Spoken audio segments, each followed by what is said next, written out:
Hi, hello. Hi, Santiago. Hope you're well. Hey, Great to have you on here. Was really looking forward to having you part of our session, part of our series, and kicking off 2026. Um, yeah, it's a new year and a whole new set of goals we all have to hit, huh? yeah. Tell me about it. But it's exciting. It's good. It's good stuff. Before we kick off, it'd be great just to, hear a little bit about you.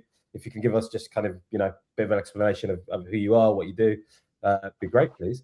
Yeah, absolutely. So I'm Santiago Gonzalez. I am the head of post production at Wayfair. I was at Wayfair for about 4.5 years, and then I moved over to Keurig Dr Pepper.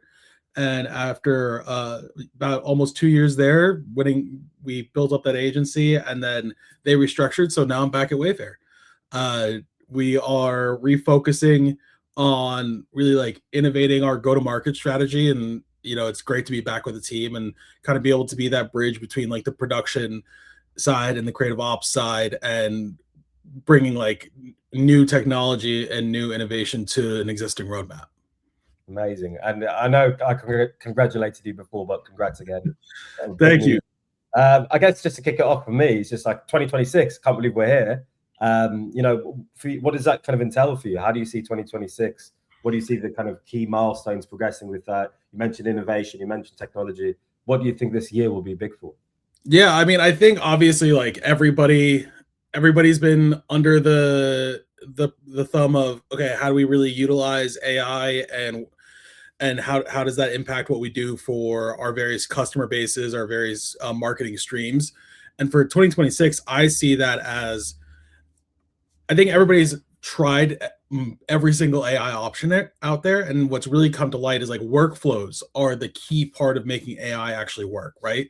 You're seeing less new standalone AI items and more standalone AI workflow platforms coming up.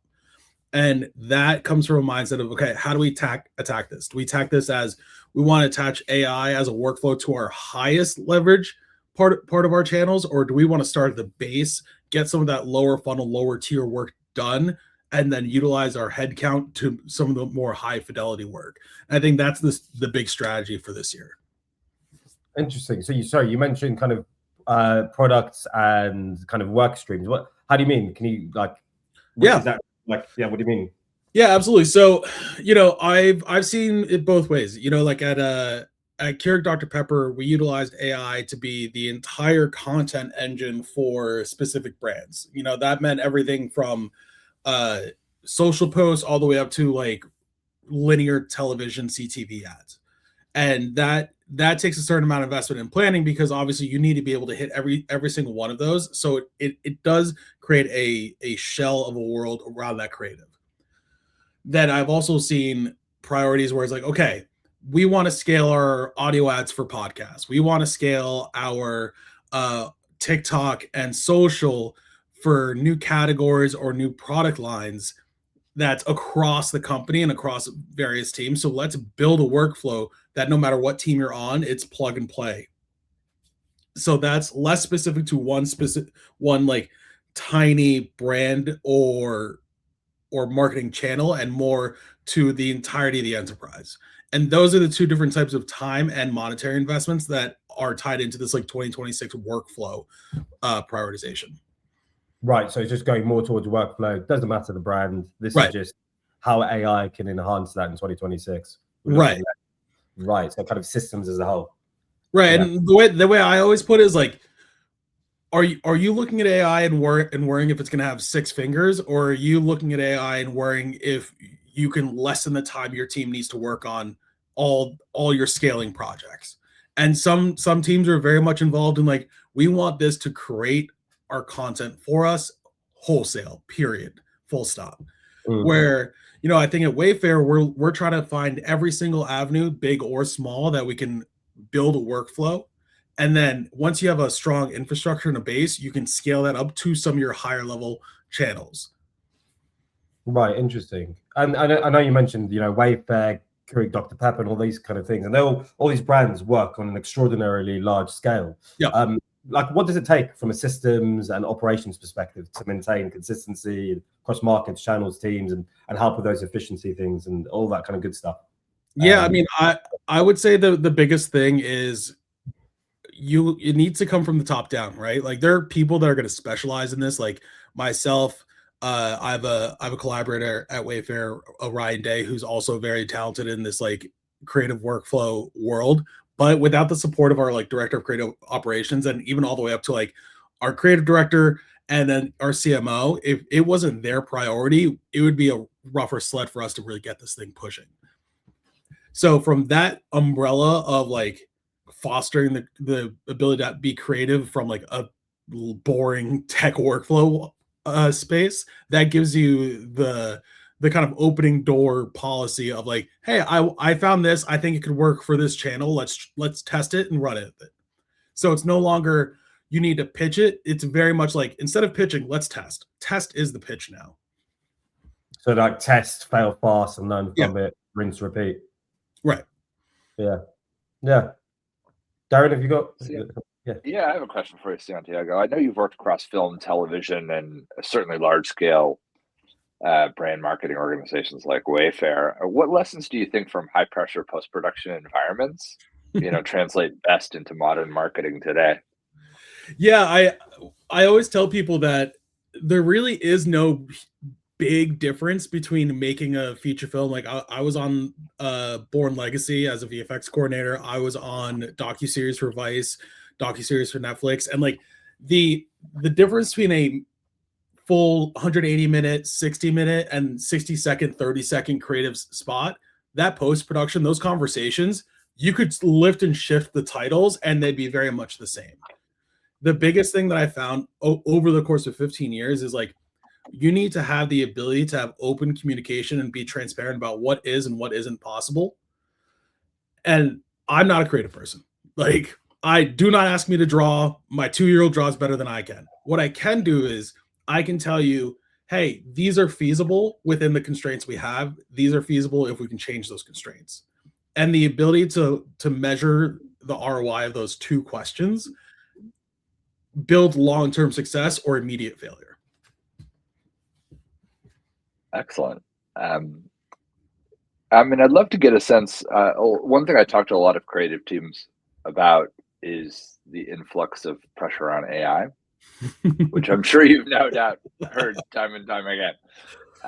And some are really excited about it. Some have sort of raised one eyebrow about it. I mean, there's tools for everything, including the creative channel. But what's your take on AI and its use in creative? It'd just be interesting to hear.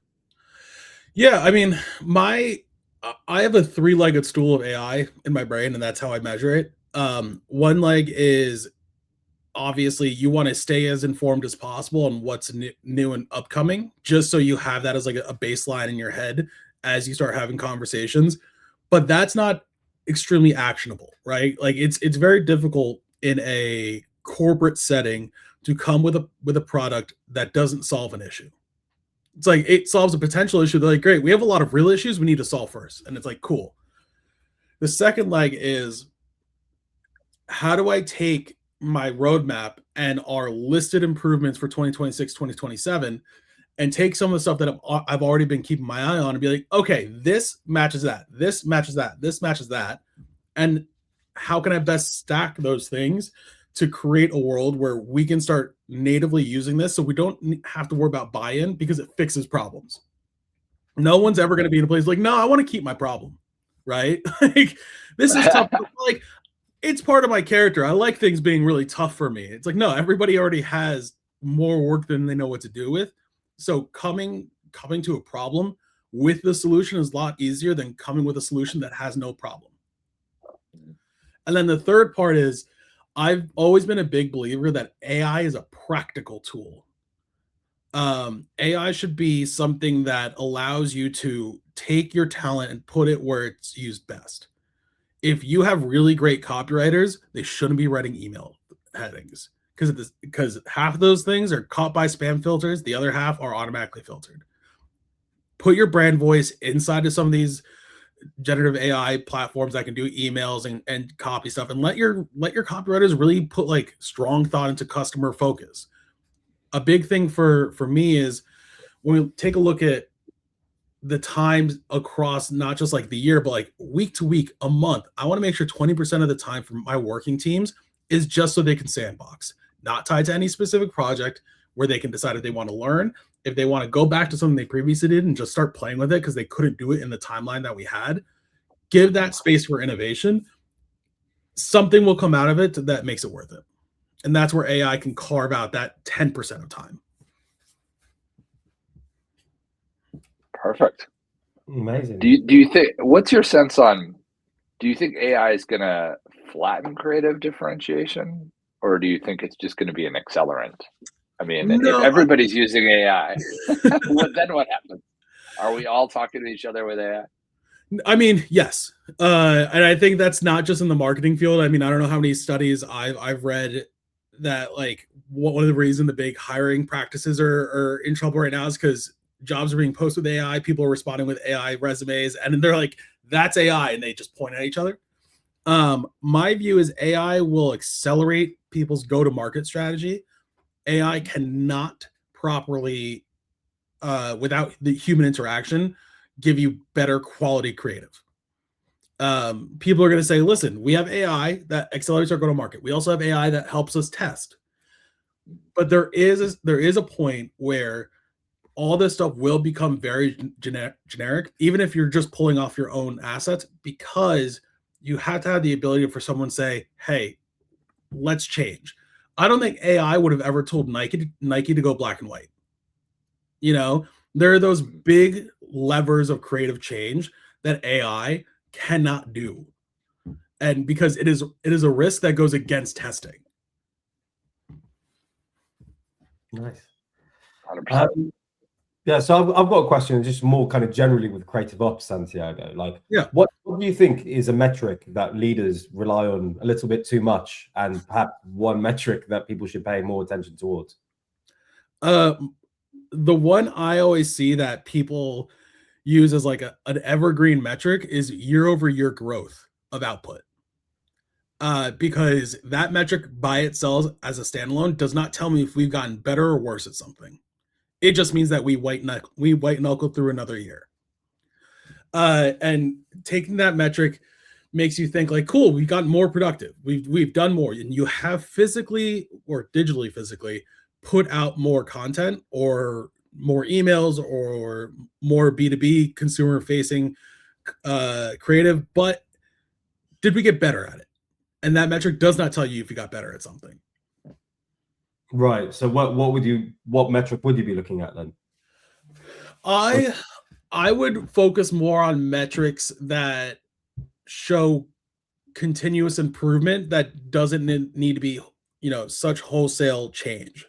I would look at things like consumer response metrics. I would look at something where, at Wayfair, we tested into Spanish markets for our ads, and like that was an unexpected metric that grew to a level where now we're doing even more Spanish work ahead of the World Cup, right? Like, companies are going to find these small pockets where if you keep just pushing in your biggest channel at all times, that's diminishing returns. There's only a certain amount of market grab you can take there.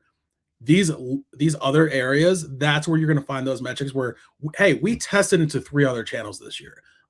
We tested into 3 more channels at a higher fidelity than, we grew 5% on linear. I'd love to just pull that thread a little bit when you talk about the Spanish market or Spanish language. Are you putting out creative all in Spanish in some markets, or just to see, were you testing whether or not that would resonate as opposed to just doing it in English in the US? I mean, what does that look like? Yeah, so obviously the breakdown of like North America from a marketing perspective is so varied, right? Because you have English, you have French for Canada, you have Spanish, and within those things where like you have different dialects, so it's always very specific because you can't just be like, it's Spanish. It's like, I have friends that are from Colombia and I'm from Spain, and we do not speak the same language, right? Yeah. So like that's where the testing gets a little finicky. But during the pandemic, obviously we did Spanish because we had to be in as many places as we could, because we were e-com and we really need to push e-com. Now, post-pandemic, it is a slightly different world. So obviously, as Wayfair was growing over the past 2 years, the marketing plans changed. But this year, it's like, hey, we really want to get back to pushing e-com, but also we have retail stores. And these retail stores are in communities that are multi-ethnic. How do we get really tight on our marketing plans? And that's why they started testing English spots in Spanish networks. And now they want to go the next step and see if those metrics continue, increase, decrease, and that'll define ROI for 2027. Interesting. So Santiago, it's very interesting to hear that you're moving to kind of Spanish things there, but like, and you know, global brands, they have to localize towards certain markets, and as you're changing languages and you're localizing things, how do you do that quickly while still in kind of, you know, enshrining the brand identity, making sure that everything's recognizable while still chasing kind of the ROI, you know, and you're not losing the brand, as it were? Yeah, I mean, well, first, how do I do it quickly? I don't. I am basically, I try to be as easy of a partner to our channel leads as I can. How we as an enterprise do it quickly, it goes back to what I said before. It is less pitching and more testing, right? It is the ability to say, hey, can we get approval to test in these markets? That conversation is now, hey, we know generally we have X amount of FX to test and pitch with those results. And that's what they've been doing. And that's what Wayfair is doing in Spanish. That's what Wayfair is doing in audio ads and all these other different smaller channels that can really have the most space for growth moving forward. Interesting. And kind of to change the conversation track a little bit. No problem. What would you say is like a leadership lesson that you learned the hard way while advising creative teams? Yeah, I think the biggest leadership lesson I've gotten is you need to be able to let something burn, even if you know how to fix it. Because especially when you're leading a team of maybe people that are younger in their roles or don't have the experience that some of the leaders existing or those that have been there for a long time have. Like, we've all been through the wars together, right? Like, there's really no problem that I can't think back and be like, okay, this is like that issue. This is how we solve that. Let's go from that past experience. You need to give people those scars and let them like earn those themselves, and that's how they're going to improve. Now, what you can do as a leader is you can help take what the problem that you see coming and help them try to learn how to identify it, so maybe they don't have to go through it. But sometimes it's like, hey, this is a problem. Let me know if you need me to help, but otherwise, I want you to try to figure this one out. Interesting. Is there any danger of kind of have people figuring things out and then, I don't know, it almost leads to, I don't know, I guess what I'm trying to ask here is, are you afraid of failure? Is that what you're saying? Not failure, but I guess to an extent, but like, how do you balance it with, you know, ensuring that the teams stay high performing versus, you know, you making sure that there's not failure in firefighting, I guess. Yeah. So what I'll say is I have a standing rule with post-production, and it is I don't miss delivery dates. I've never missed an air date for an ad. I've never missed a delivery date for our big campaigns, and that is essentially like the number one rule that backstops all of my leadership, right? So I'll let my team experience things, try to solve things themselves, but once I see we're coming to a threshold where that's going to be a risk, that's where I'll be like, hey, listen, it seems like this is really stuck. I'm going to come in. I want you to partner with me, and I'm going to show you how we can get this to the finish line. That's an important part of learning, right? The ability to see like, oh, I didn't even think that was possible. Or what I found more and more is people think that communication is going to instantly start a fight, so they don't have it. And at the end of the day, like, is it going to cause a hard conversation? Probably. But will you be able to get way further in 30 minutes of that conversation than 6 hours slacking back and forth in 3 different Slack groups? Absolutely. So let's just pull the Band-Aid, have the conversation, and get to the finish line. What I will say is, in order to not build bad habits, you don't let them do this more than twice. If you have someone that you're continuously coming in at the very last moment to clean up their stuff, obviously either they're not getting it or maybe they're not in the right role, and that's where you need to have the conversation like, listen, my expectation is like, this is the 3rd time we've had this kind of issue. You should know it's coming and you should know how to solve it. Thinking about these types of situations, I would love to know when you think about hiring, right? So what skills do you prioritize now that when you hire people, like let's say in creative operations, in those roles that maybe were irrelevant 5 years ago? What's changed? What are you now looking for? Yeah, I think the biggest thing I'd look in hiring right now is I can't underestimate the importance of the interview. I think that too many people interview a resume, not the person. So like, and we've all been there where it's like you have the resume here, you're like, okay, tell me about your time at okay, great. Now, what was the hardest thing you experienced? Tell me where you failed at, and it's the same stuff where you need to have the ability to talk to the person and be like, so what do you do when you get stressed out? Right? You need to have like I always tell people, like, listen, my wife, who knows me better than anyone else on the planet, knows that when I get stressed out, I tend to like rev up and that engine just goes to the red. So she bought me these little 20-minute candles. So anytime I get like really deep in the forest, I light one of those. I literally close my laptop for 20 minutes and it just like, it helps power down and clear. That the ability to have something and acknowledge that you as a human can get there is a really key component, because we're going to get there. Nothing goes perfectly. So you want to have someone that at least knows they can get to in the woods and knows how to get themselves out. That's great. I hadn't seen that before, but that's a really great idea. And it's great that she's acknowledged those things, that you can catch that. So yeah, that's amazing. We do a lot of DIY around the house. So she's seen it in many ways. You're like, I need a candle right now. Any candle will do. I was like, this sink won't stop leaking. She's like, go burn a candle. I'm like, all right. How do Santiago, how do you connect the dots between creative and let's say your brand marketing or your marketing teams with the creative feedback loop? Because things are moving so fast now. Arguably, the question is, creative, marketing will brief something, creative will produce it, then it goes back, and then creative is usually sitting around saying, what happened? So that they don't either A, do the same thing again, B, do more of that. Do you find creative is now able to more self-serve against, here's what we did and here were the results? Or is there still a need to kind of go back and say, okay, let's just pause for a second and say, how did it do? And what do we think were the reasons for that?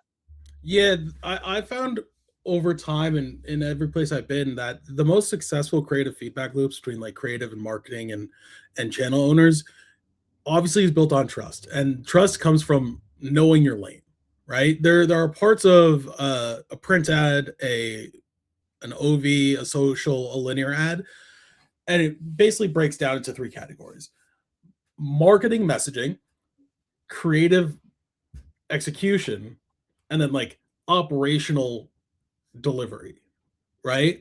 So anytime we send out a promo, like, if we were working on our next Black Friday, Cyber Monday, from our standpoint, things like, hey, we feel like the messaging around XYZ sale, like appliances for 50% off, like you're saying it, but we're not seeing it on screen. We really want that CSA there.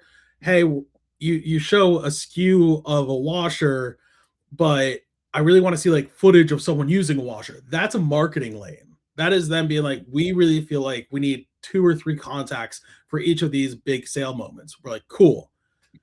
We pick the shot that we use though, right? Yeah. Like they may want like, oh, we really like the hand on a washer. And we're like, well, we really want to like encapsulate the world of the house. That way the customer can be inside that world with us. That's a creative execution point. And both sides need to know that's where they live. And then from my side, if they're like, well, we don't like that shot, can we make it in AI? And I'll go, hey guys, we need to deliver in 3 days. That's my world. That's where I jump in. Yeah. Yeah, I would imagine those things sometimes blur, where either people want to just start. I find that's sometimes where it breaks down, where, somebody who's, let's say, not the creative starts to be so specific that they're like, well, then you don't need the creative anymore. You just tell me what you want me to do. So, how do you get the best? We have a standing rule, like if they want a VO line changed, I'm like, hey, listen, give us the VO line you think would fit. We'll do a creative polish on it, right? And like the ability to trust on both sides that, one, they'll give us a line to be okay with us changing it, and the creative team being extremely responsible and knowing like they're not trying to do our job. They're just trying. Sometimes it's harder for people to explain than just like to give their version of it, but they trust us that we can actually put it inside our own brand voice. That's the trust that really keeps that loop from just becoming like a tailspin. Yeah, that's insightful because to your point, not everybody's actually really trying to create the creative, but they Right. may know no other way to explain it other than let me tell you how I would do it. And then I guess, Santiago, like, you know, it sounds like trust is essential with creative operations teams and communication too. Like, beyond that, would you say, like, what are the most common mistakes that you find in creative operations that people fall into? I think the biggest mistake that I see in creative operations is mistaking structure for rigidity, right? Like there are teams that are like, okay, here are all of our tickets, right? Everybody's tagged correctly in the tickets. All of our tickets are on a timeline, and all the timelines on a roadmap, and boom, boom, boom. Operationally, this is the dream state. But we're not building it from a state of like, cool, how does it change? It's like, well, no, we don't need to change. Look, everything flows perfectly. It doesn't need to change. We've attached tasks to different channels, and the fact is, like, there has never been a company on the face of this planet that has not had to change. And I'm not talking wholesale. I'm talking someone went out for 3 days and you've just realized there's a point of failure in your workflow. There is hey, everybody had to go home for 2 weeks because this cough thing was going around. Everything changed. You need to be able to understand that, like, structure isn't something that like stands on its own. Structure gives you the freedom to change within it. Yeah, it needs to be flexible. Yeah. And do you think structure has a lot to do with kind of the visibility that you have over all your content and your ecosystem? Is that kind of like, yeah? I think that would actually go into the second big thing for me is, like, everybody uses transparency and visibility as a metric for clarity. It's not. Mhm. You know, you can share your roadmaps and your timelines with your channel partners, and they're going to look at it and be like, cool, I have no idea what that says, though. I think you need to build something that is easily accessible and easily digestible, because they're not going to be as in the weeds as working teams are. They're not going to know what that XYZ acronym is going to be about half the time, but they can see, like, okay, this is this deliverable, this is this channel. Great, they can work with that, because at the end of the day, they just want to they want to know they're gonna get their stuff when they need it. Absolutely. Yeah, no, yeah, absolutely. Yeah, you just want to have everyone needs to see what's going on a top level kind of thing. And kind of going into that as well, just I don't think we've really spoken about kind of the compliance angle of things and kind of licensing and copyright. I'd be interested to hear your thoughts on, like, the pitfalls with that space. You know, sometimes I've spoken to many people before and they don't realize that, you know, unlicensed content is out there kind of in the light of day. And yeah, just curious to hear your kind of experience with that, and if there's any tips, advice, or any funny anecdotes.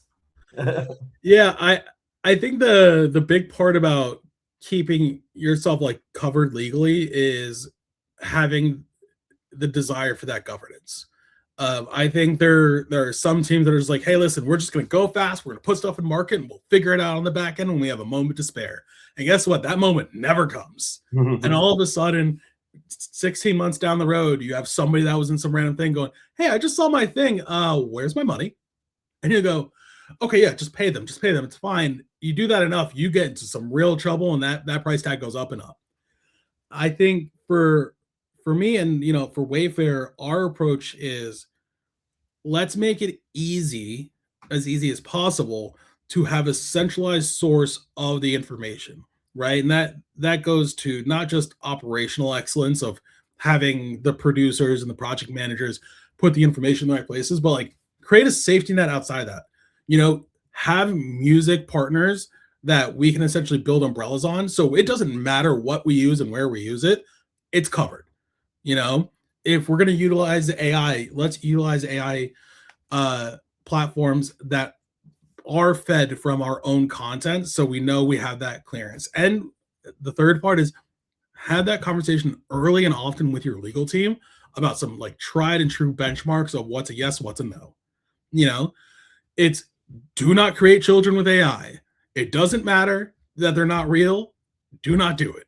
You know, things like that, where you can just create those like hard guardrails early.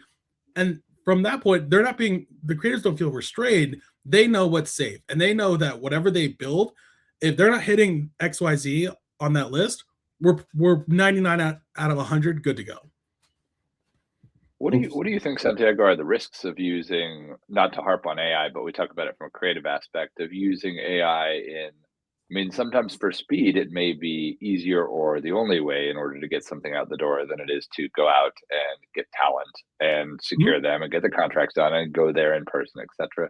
What's your thought on the risk of using, I mean, assuming it looks good and it doesn't look fake, are there risks to the brand to using AI talent, if you will, as from time to time, or is not so much from the talent, but is there risks to the brand or not necessarily? Darren, I'll put it to you like this. What's the risk in a knife? None. It depends on how you use it, right? Yeah.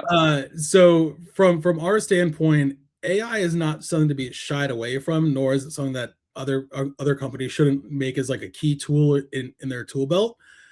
I view it as we have to be intentional about the use cases and make sure that we identify where AI is creating the star and where AI is creating the environment. Yeah. And those two differentiators are what defines certain workflows. If we're utilizing AI to create a brand new store that doesn't exist, that's going to go through a lot more eyeballs because it's really hard, especially if you're a consumer-facing company. You really don't want to use AI to sell something that doesn't I can't hold that, right? Like, yeah. That's a big legal flag. Like, I can't go to a store that we create with AI. It does not exist. But if I have, like, we have a very large repository of 3D assets because obviously we're e-com and we have a lot of stuff on site.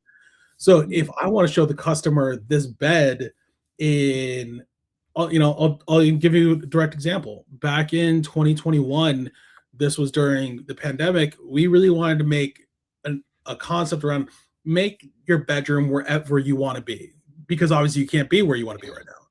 So we took our 3D assets of some key bed designs and we put it in a rainforest. We put it on a beach. That's the world where you can use generative AI to really help build in the environment for your hero asset that people can look, feel, and touch. Got it. Fascinating.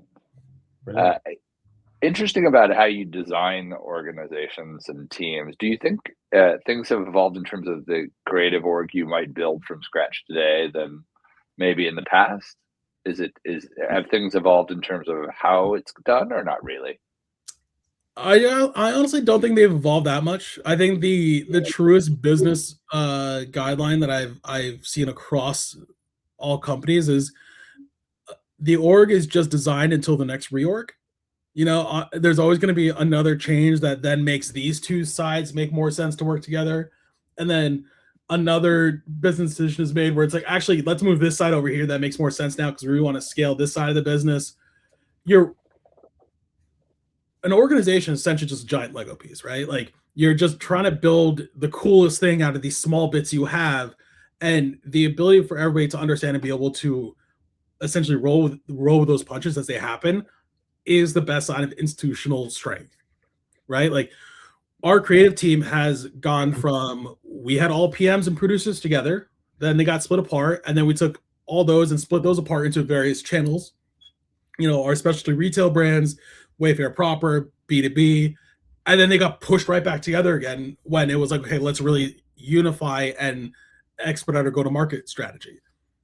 You just got to have the people with expertise there that can be like, it doesn't really matter what like org name I'm in, we're still delivering for the same company, and that's our North Star. Yeah. What inspires you most these days, Santiago? What gets you most excited? I mean, besides the invites to these combos, these are the best. The only reason. This is it. This is it. This is what gets me up. I'm on a Friday, and I'm like, this is the best part of my week. No, I mean, for me, it's when you can start really seeing something coming in the future when you work with people. You know, like I mentioned, I have some very long-term collaborators at Wayfair that I've worked with for, you know, across the past 6-7 years. And sometimes we'll just send each other a message of like, hey, someone said this, I was thinking this. And then we may not touch it for a week or two, but then maybe we grab a room with a whiteboard and we start just like really just like riffing off it. And then you go, oh, this could actually be something, you know? And it's like having those small moments of taking a 1 or 2 line throwaway statement that you just jotted down into like, okay, who do you think we should show this to? That's the kind of stuff that in my world really, like, if I can get two of those, maybe 3 of those a year, it's a good year. Nice. And Santiago, I've got a question for you. Where do you get resources from? Where, like, it'd be interesting for the people watching this, like where do you like get up to date with news and resources? Any books? Like, yeah, what do you kind of do there? Yeah, I mean, I'm not a I don't read books about my field. This is not because I don't want to learn. It is more I'm one of those commercials of ad. Oh, did you like U571? Do you read books about the Civil War? Like, yes, that is me. For me, I much like interviewing, I find the most education in face-to-face conversations. So I'm a big proponent of going to conferences if they're nearby, you know, having these types of conversations. I mean, you know, anytime you're like, hey, you want to chat about this? I'm like, yeah, let's grab 30 minutes. I'm more than happy to just chat. It doesn't have to be for recording or for anything specific. I think the ability just to like go into conversations not knowing what it's really for, and if you can carve out that time, you can usually come out with something that you're like, oh, I didn't know about that, or I didn't think about that. Yeah, absolutely. Yeah, I love TED Talks and all that kind of stuff for the same reason. Yeah.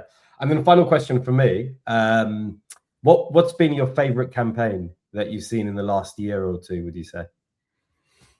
My favorite campaign. Not to be a homer, but I really did enjoy like the NFL campaigns around hitting multiple like different cultures and categories over the past 12 months ahead of I think the Summer Olympics where they're going to do flag football. I think that there's been some really good storytelling in a field that doesn't need to care about storytelling. Like the NFL is going to make money hand over fist. They don't need to get really smart creatively there. And I say not a homer because like I am a New England Patriots fan, and Christian Gonzalez, who shares a last name like I do, was one of the stars of that. So I want to admit that up front. And then I've really liked what I've seen in terms of some of the social strategy for legacy brands, the ability to do outreach and the ability to lessen like the cool, we've created variants from our main evergreen spot and we just throw them on social like pasta at the wall. I think so they're brands that are really starting to be like involved in the conversation and clearly have a strategy around that. Brilliant. Thank you. Darren, was there anything else from you? I'd love to know what you're excited about, you know, that you think the next 5 years looks like. What are things that are starting to bubble up that you're like, God, this is going to be a big deal in the next few years coming? I think over the next couple of years, we're going to find that it's going to be in the same way it's now very important to like utilize AI to create whatever world you think best fits your brand. Over the next couple of years, it's going to be equally as important to prove there's humans at your brand. You know, I think the cross section of brand and connection is going to be a big part of the next 5 years. I think you're going to see a lot more crossover live events over the next 5 years. I still think that we haven't fully recovered from the pandemic and the separation that caused it. And I think in marketing, you can still see some of that separation because there are companies that aren't too sure if they are selling a you specific or if they're selling a culture specific item. And I think the building of culture within marketing is going to then trickle down to, once again, focusing what is the culture of companies. Because for the past 2 years, if we're being perfectly honest, companies have been measured by, are you going along with this bullish run up the stock market? And if that trend changes, company stock price is going to be buoyed by culture. No, I couldn't agree more. Brilliant. Well, Santiago, is there anything else that you kind of wanted to get off your chest, or anything else before we start the book today? No. I mean, I think I would just say, for anybody watching this, like, I can't emphasize enough how continuously just to find small ways to keep learning about this stuff is the only way you're not going to be horribly behind, and never feel like you're going to be caught up, because I never feel caught up. I don't think you can be caught up. There's always 6 different things happening right now that only about that's going to drastically change the playing field in the next like 6 months, and we all get to find out about that together, right? So if it's a conference, if it's doing a course at, I teach DAM at Rutgers, if it's taking a course like that, if it's just like watching these kind of conversations, in the adult Facebook that LinkedIn has become, whatever you have to do, just carve out an hour a week. Wise words, Santiago. Growth mindset. Yeah, thank you very much. Yeah, that was great. No, thank you guys. Cheers. All right. Thank you very much.